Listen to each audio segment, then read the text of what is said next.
All right, the day has come. I am here to give you my honest opinion of the GPD Win 3 after a week.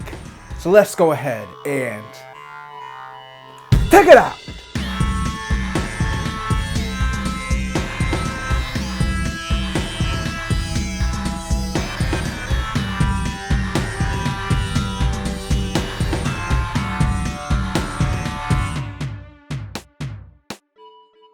And welcome back to Mike Texts It Out. I'm Mike, and today I'm going to be going over my first week, my first impressions of the GPD Win 3. So last week I did an unboxing video. When I recorded that video, I had literally just got it. Like, it just came in the mail. I pulled off the shipping label and I recorded the video. So I literally had my first hands-on with it. Of course, now I've had a little bit more time with it. The first thing I want to go over though is the hardware, because in the unboxing video I just talked about the buttons a little bit. I didn't really go over the full thing. So of course, on the front we have a 5.5-inch touchscreen. We have the thumbsticks, which in the unboxing video came off very easily. They still come off very easily. That was actually not done on purpose. To be honest, that has been a huge issue, but I haven't taken this thing out of the house. There was one time where I took it downstairs and I lost one of the thumbsticks for a little bit, and they're not very heavy, so like if they fall, you probably won't hear it drop. So yeah, it can be an issue, and I have read that other people have this issue too, and they might put like tape around it to help it stay on. So yeah, apparently this is a thing for this device. Also down here is a fingerprint reader, which is super convenient. This is actually one of my favorite fingerprint readers because I'm not usually a huge fan of them, but super fast to get back into Windows with this. This button right now brings up the Xbox dashboard on mine. I didn't actually test it to see what it did by default before I installed the Xbox app. So it can probably be reprogrammed, but right now it just brings up the Xbox app. This also has a micro SD card slot, which is currently covered by this case, but you can just throw in a micro SD card as well to get some additional storage. The other thing I touched on a little bit in the video were the triggers. So the R1 and L1 are fine. Those are nice and clicky. The throw's not super long on them, so they're pretty easy to press. The triggers I was kind of iffy about, especially that right trigger, because you can kind of see the springs inside of them, but they've been completely fine, to be honest. I don't feel like they're any less stable or firm than when I first got this device a week ago, and I've actually used it quite a bit. So far, the buttons have held up well. My biggest complaint so far is just the thumbsticks, how easily they fall off. But other than that, the buttons have been great. The other stuff on this, so at the bottom we have our Thunderbolt 4 USB-C port. At the top, we have a USB-A port, this USB 3, which is really nice. You know, if you have like a flash drive or something you need to hook up really quick, just stick it in there. You have a microphone, you have the headphone jack, you have your volume rocker, your plus and minus, and then you also have the sleep/power button. You also have the exhaust at the top. That's important to know where that is in case you're wondering where all the heat's gonna be coming out of that. And it's a good place for it to be, so that way it's not like exhausting at the back where your hands are gonna be at. But on the back, that's where the intake is. So you have your big intake fan back there. And it does get loud if anybody's curious about that. I'm gonna go ahead and play a quick sample of it. And so yeah, it does that all the time. You know, if you're just browsing the desktop, it doesn't kick up that hard, but any kind of game, even if it's a ladder game, the fans usually kick on full blast, but I'd rather have the system be adequately cooled than have it overheat and, you know, shorten the life of the components. But that's just me personally. It is a high-pitched, whiny fan, so if that bothers you, it does this all the time. Luckily, the volume is loud enough where it's easy to drown out.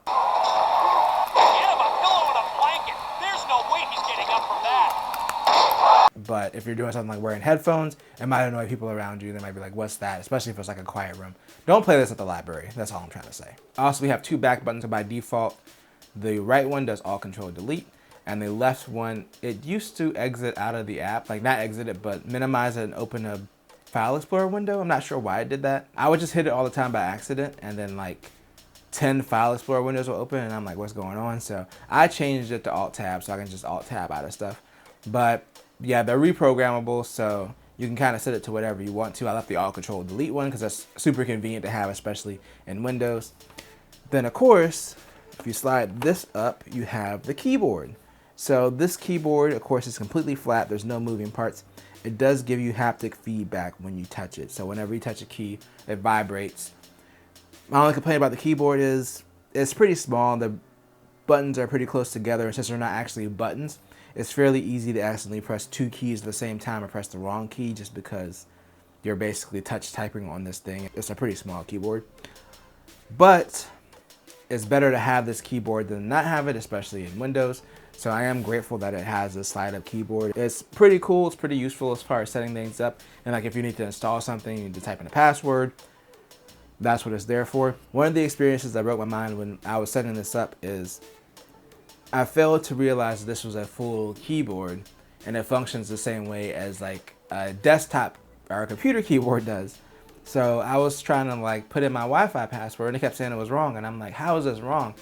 And I realized when I was putting in capital letters, I would just press shift and then release it and then press the other key. And of course, because this is Windows, so desktop, you have to hold shift and press the key. So like it's exactly the same as using like a standard desktop keyboard, which of course it is, but keyboard kind of broke my mind a little bit. It can be awkward to press key combinations, especially with how small this is. There's like a little bit of etching on the actual letters themselves. Like there's no bump or anything like that to know that you've hit the next key. So it is kind of difficult to type on, I'm not gonna lie. On this side with the D-pad, you do have this switch. So the switch is down, it functions as a controller. The switch is up, it functions as a mouse. So you can use the thumbstick to navigate the mouse cursor, and then R1 is right click and L1 is left click respectively. And that's how you operate it as a mouse. That's one of the things I really like about this so far. Like I was able to do everything from the GPD one, like all my windows set up, all the apps I needed to install. I was just able to do everything up here using the touchscreen, using the keyboard, using that mouse control when I really needed fine control. Like I was able to get through it. It wasn't the easiest experience, but for someone who's lazy and doesn't feel like going to find a mouse and keyboard hookup, it's a lot better to have that than go out there and find a mouse and keyboard and then have to connect it.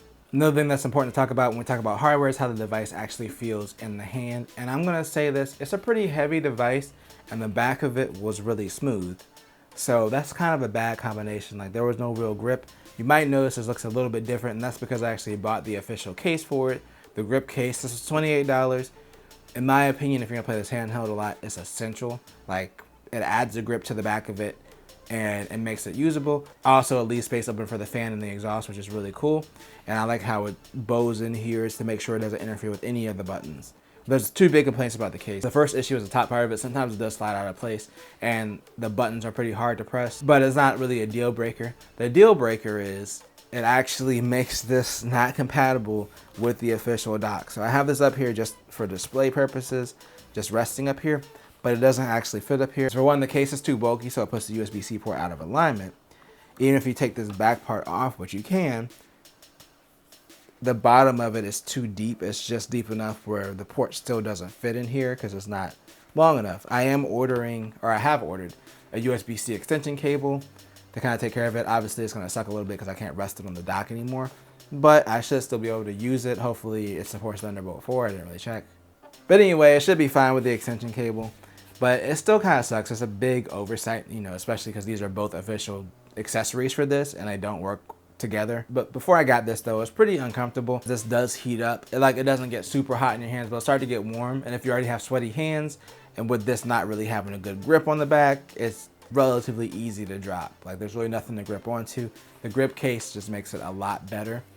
The other thing I was having issues with was that left back button, the one that I told you by default brings up random Explorer windows. I was just hitting it all the time for some reason.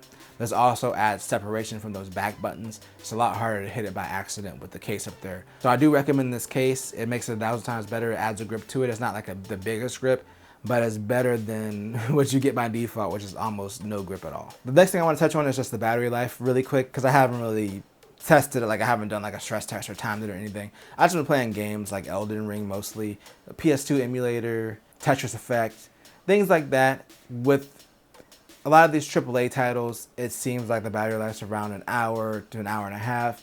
I haven't really taken the time in most cases to optimize the settings in Windows to save battery life, you know, turn on the brightness or anything. I just have this thing going at full tilt most of the time. In my opinion, that's pretty good. So obviously with Windows, you can do a lot more to optimize the battery life, which I haven't done.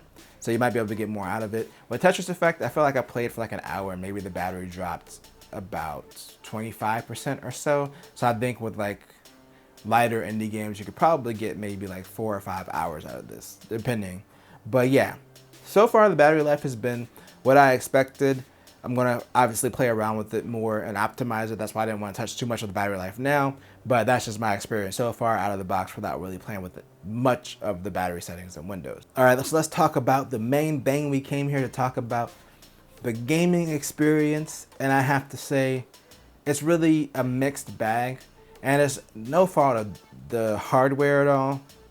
It's really because of the Intel graphics drivers. When games run up here, like, it's amazing. Like, I've pretty much been playing Elden Ring the whole week. I've just bought the game. I've been experiencing it for the first time on here, and while there are like a few artifacts in the game, it's been a really good experience. I did play it briefly on my desktop for like 15 minutes or so just to compare the experience, and it's still hitched up because that game just has issues in general anyway.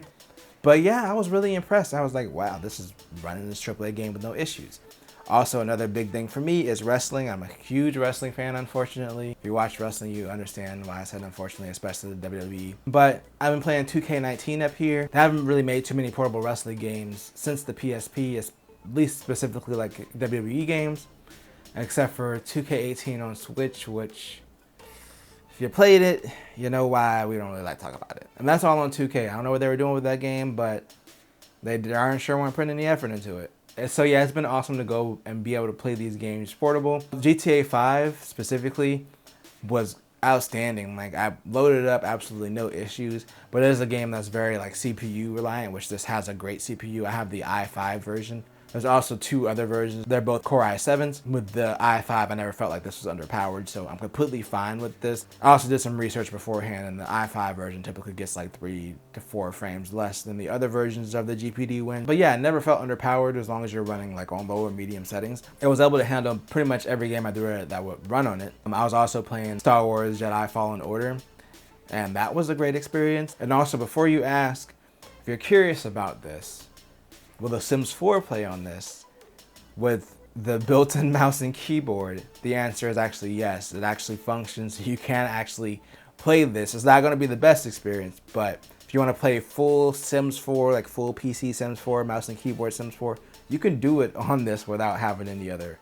accessories or anything. It's crazy. Now, where the experience falls apart is just when there's driver issues that let you down. So the biggest one for me, at least at first, was Halo Infinite. So Halo Infinite launches, it'll go into the game.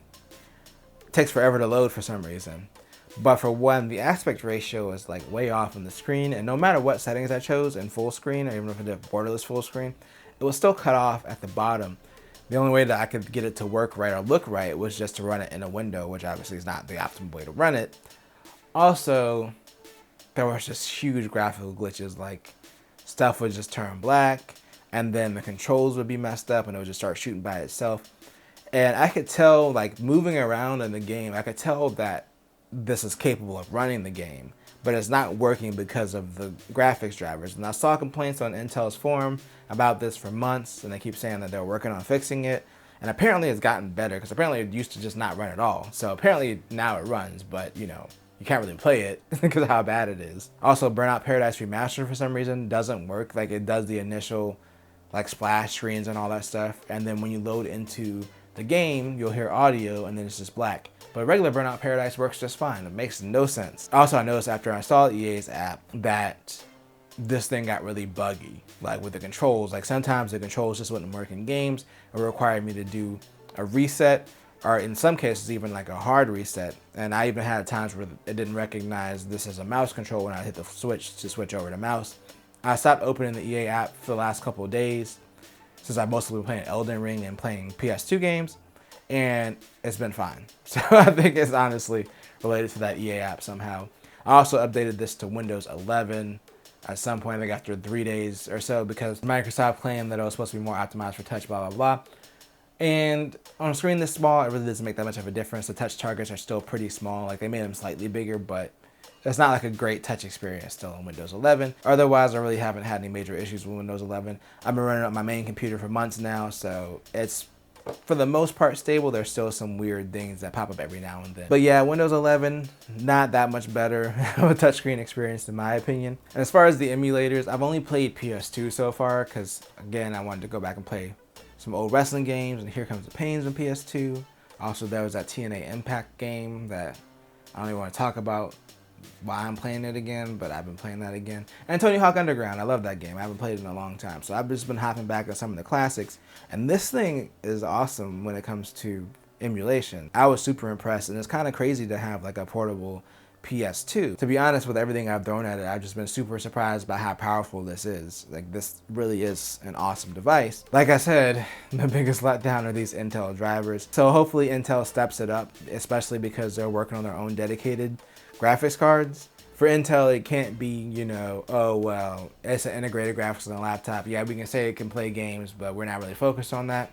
They need to step up because AMD, well, for one, they already made graphics cards, but two, they've also just done way better with their integrated graphics and support. So they want to stay competitive. They're going to have to step it up. It's kind of a letdown, especially on a device like this, where you're relying on integrated graphics and you can't run games because the drivers aren't up to stuff. Oh, and also there was one other game, which was Guardians of the Galaxy, that just refused to launch because it was like the GPU is basically below minimum spec. They won't even let you try to play it, which I'm like, it's stupid, but whatever. That's probably more of a game thing than an Intel thing. But that can happen. There's some games that won't even let you launch it if you don't have a specific GPU. So it is what it is as far as that, but otherwise, the gaming experience has been awesome. The controls, of course, are super responsive. They're built in, and they feel really good. Aside from me flicking the thumbstick off a few times, it works as you would expect. Even with the PS2 emulator, like, it had the buttons mapped. Another thing that's kind of cool, if you look really closely at the ABXY buttons, it actually has the PlayStation letters in really small print on the buttons. So I thought that was pretty awesome as well. But overall, despite those issues I ran into, for the most part, I was able to run most of the games that I've tried on it, and the experience was pretty awesome. So to wrap things up, I spent $980 on this on eBay.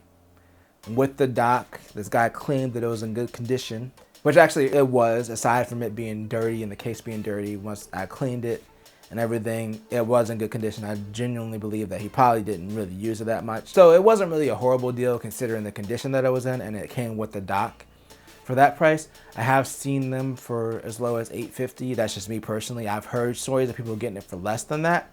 And I bet once the Steam Deck is more readily available, they'll probably go down even further in price. Right now, you can get the i7, the 1165 version, I believe, for around $1240 new on Amazon. So that's also something to look into. But if you do want to save a few bucks, I'd definitely keep an eye on eBay. Now, is this a good value considering the Steam Deck's still out there? It depends on what games you want to play. It depends on what platform you want to play them on. Right now, this is a very finished Windows experience. So if you want Windows, and there are a lot of benefits to having Windows. Like for me, I was able to just go in and install Steam. I was able to install the Xbox app so I could play my Game Pass stuff. Of course, unfortunately, EA. And then the Epic Game Store, I was able to just install everything. Like, yeah, on the Steam Deck, you're going to be dealing with Linux. You can do a lot of that stuff on Linux, but there's just not as much game compatibility. This also has game compatibility issues too, of course, because of Intel, but you're not going to be limited by OS compatibility as far as games, because 90% of games run on Windows. Also, this is a lot smaller than the Steam Deck. I haven't seen the Steam Deck in person, but I know it's bigger than a Switch. This is definitely smaller than a Switch. This is kind of like an in-between a Switch and a Switch Lite. It's heavier, but this is probably going to be a way more portable device. You can actually put this in a normal size case. It's thick, but it's pretty compact. The other thing is this does come with 1 terabyte of storage. Now the Steam Deck max goes up to 512 right now. Of course, you can swap out the SSD and upgrade it. This has compatibility with the larger M.2s, which tend to be cheaper. And then also, I was just able to install everything I wanted to up here. It has that 1 terabyte SSD along with the micro SD card slot like the Steam Deck has. So this already comes with a good amount of storage. Plus, you could throw in a micro SD card to expand it even further. So if we're looking at like $650 for the Steam Deck and you pay $800 for this, with the 1 terabyte of storage and the build quality and the keyboard and all that stuff, I feel like it's a fair trade-off. You'll notice the one thing that I haven't done very much in this video is really compare it to the Switch. I mentioned the Switch a few times, I believe, but I'm not here to compare this to a Switch. These are literally portable computers. Like, yes, they play games, but you can do a lot more with this than you can a Switch. And of course, it's more expensive, but if you really want to just play games, especially Nintendo games, and they have a lot of third-party games on Switch now, but that's going to be an out-of-the-box, ready-to-go experience. You just pop your game in there or download it, and you're ready to play it. You don't have to tinker. There's no settings to mess around with. You don't have to find the perfect settings or make sure you're getting the right frame rates. It's ready to go out of the box. It's a different experience. Neither of them are bad experiences, just two completely different experiences. I don't feel like they're comparable to each other in reality. The Switch is a console, this is a computer. Kind of like people want to do console versus PC, and I'm like, they're really two different experiences. Even if they can play the same game, there's some overlap. There's a reason that you might want to play games on PC, and that might be different from the reasons that you play them on console, even though they're starting to get closer and closer and overlap even more. And also, I'm not saying that someone can't have a Switch and have this. The two fan bases can't overlap, but I think you have both of these for different reasons, because obviously I have both. And it's not like I'm getting rid of my Switch now. I'm like, oh, I got this, I'm getting rid of my Switch. Like, no, there's a lot of stuff I still want to play on Switch. I'm still in the middle of playing Pokemon Arceus. So basically buy this if you want a handheld gaming PC that has a lot of flexibility, that you can dock, that you can use as a regular PC. Like, I'm gonna have this thing all over the house. I'm gonna have it hooked up to all kinds of TVs. I don't know what I'm gonna do with it, but it's been really fun so far, and it's super exciting. I think even with the Steam Deck being out there, it's worth the money, because this is like the ultimate Windows experience. And I know that iNeo runs Windows, but having the keyboard really does add to that experience. You really don't have to rely on the on-screen keyboard, which, you know, in Windows is kind of like, it might work, it might not. You really have everything you need where you can just use this and do all the stuff you need to without ever having to dock it if you don't want to. And that's what I like about this. And like I said, it's super compact and portable.